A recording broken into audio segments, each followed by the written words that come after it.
जय गिरिराज, जय आदिनाथ, जय गुरुदेव। हर मंदिर की साल में एक बार तो सालगिरह आती है, जब ध्वजा चढ़ती है और ध्वजा के दिन पूरे संघ के अंदर आनंद का माहौल होता है कि हम हमारे प्रतिष्ठा को इतने साल पूरे हुए, सभी को खुशी होती है। इस बार हो सकता है कि लॉकडाउन की वजह से अभी तक कई मंदिरों की ध्वजा अभी तक चढ़ाने की बाकी रह गई है।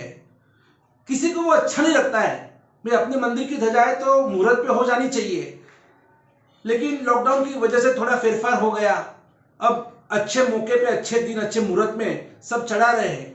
लेकिन जब जब भी ये ध्वजा का एक माहौल होता है और उस दिन एक बात निश्चित है कि संघ का उत्साह अनेरा होता है और संघ के सभी जो आगेवान है, ट्रस्टीगण है, जो भक्तगण है, जो लाभार्थी है, सब मिलकर इतना तो चाहते हैं कि भाई इस दिन तो मुंह मीठा होना चाहिए, यानी कि स्वामी वात्सल्य तो होना चाहिए। देखो, हमारे यहाँ पर एक बहुत बड़ी ट्रेजेडी है कि हमारे यहाँ पर लोगों को इकट्ठा करने के लिए, कई बार आपने सुना भी होगा, आज मैं वापस दोहराता हूं कि हमारे यहाँ पर एक ट्रेजेडी ये है कि संघ को, लोगों को, भक्तों को इकट्ठा करने के लिए या तो 2 बार चाहिए, या रविवार या जमनवार। इसके बिना कोई इकट्ठा होता ही नहीं है। अगर कोई चालू दिन में अगर कोई फंक्शन रखते हैं तो लोगों की संख्या बहुत कम दिखाई देती है। उसमें भी अगर खाना नहीं रखा है तो नहीं चलता है। यानी अगर कोई भी फंक्शन रखना है तो हमारे यहाँ पर खाना वो मस्ट हो गया है, और वो भी खाना भी कैसे अला ब्रांड खाना चाहिए।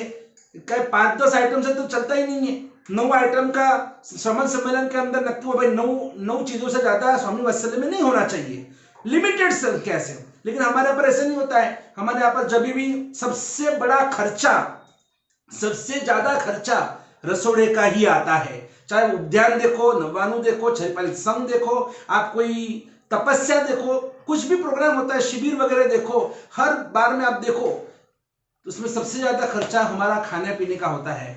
क्योंकि हम लोग ऐसे तपस्या बहुत करते हैं लेकिन फिर भी खाने पीने के शौकीन हैं, इसलिए हमको 5-10 आइटम से तो चलता ही नहीं है। कम से कम हमारे यहाँ पर 25, 30, 40, 50 आइटम बनती है।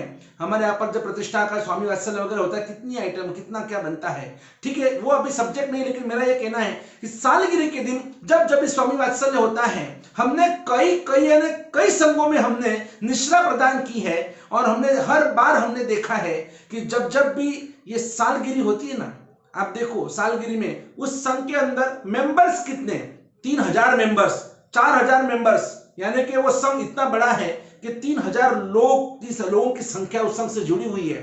लेकिन एक खेद के साथ कहना पड़ता है कि स्वामी वात्सल्य 3000 लोगों का होता है, और जब सालगिरह में जब भगवान की ध्वजा चढ़ती है ना, ध्वजा चढ़ती है तब कितने लोग हाजिर होते हैं आपको पता है?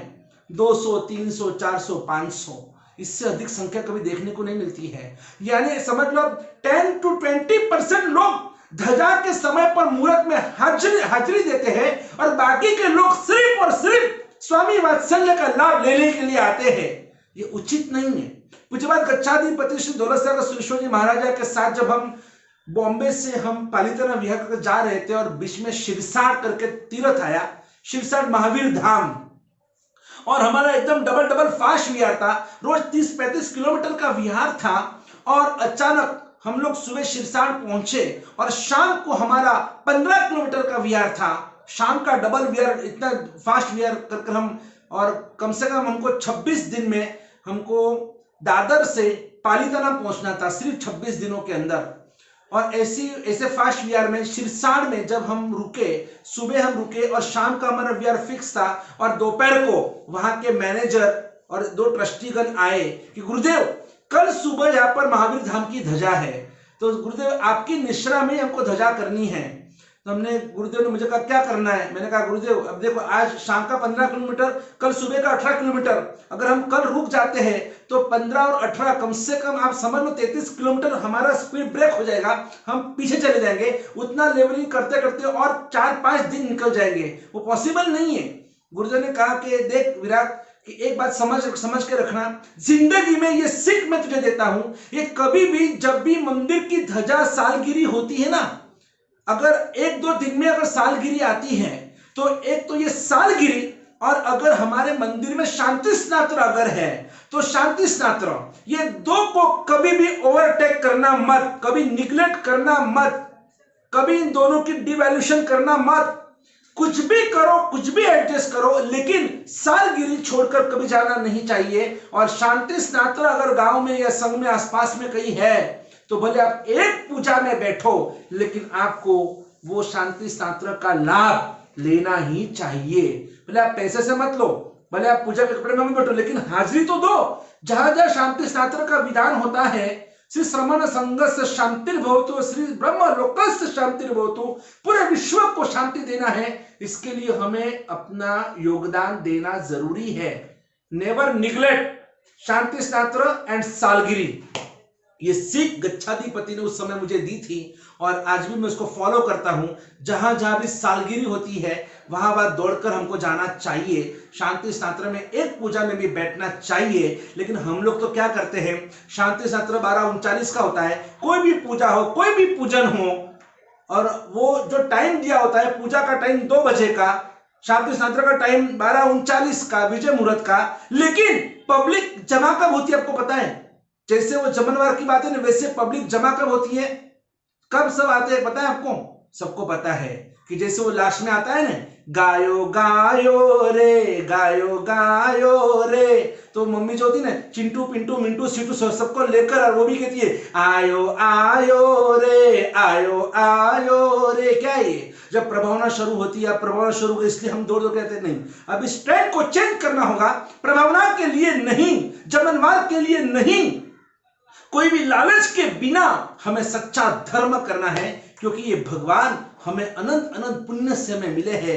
ऐसी अद्भुत आराधना, ये हमारा लोकोत्तर जिन शासन है, ये सभी से पर है, सभी से अलग है, सभी से हटके है। ऐसा अद्भुत जिन शासन आज हम सभी को मिला है, ऐसे आचार विचार, ऐसे पूजा पूजन, सब कुछ हमको इतना जबरदस्त, इतना बेहतरीन फर्स्ट क्वालिटी का हमको मिला है। A1 नहीं, A+ क्वालिटी का हमको मिला है। और इसलिए हमें अद्भुत आराधना साधना करके अपने जीवन को बस प्रभु भक्ति से रंग देना है, भर देना है। भक्ति रंग रो ओ लाडू, सब मिलके खइजो रे, ए लाडू मीठो रे। बस ऐसा लाडू हम सब खाए, इसी मंगल कामना के साथ संकल्प लीजिएगा। शांति स्नात्र और सालगिरी हम कभी भी नहीं छोड़ेंगे, हम जरूर से उसमें हाजिरी देंगे। छोड़ना है तो प्रभावना छोड़ना, स्वामी वात्सल्य छोड़ना, लेकिन भगवान की भक्ति कभी मत छोड़ना, गुरु की भक्ति कभी मत छोड़ना। इसी से हमारा कल्याण है, इसी से हमारा मोक्ष होने वाला है। इसी मंगल कामना के साथ बोलो पूज्यपाद वर्तमान गच्छाधिपति आचार्य भगवान दौलत सागर श्रीश्वर जी महाराज की जय। जय गिरिराज, जय आदिनाथ, जय गुरुदेव। जुड़िए परम भक्त परिवार से और विराग क्रांति वाणी चैनल को सब्सक्राइब कीजिए, लाइक कीजिए और शेयर कीजिए, और लेटेस्ट वीडियो को देखने के लिए बेल आइकन दबाइए।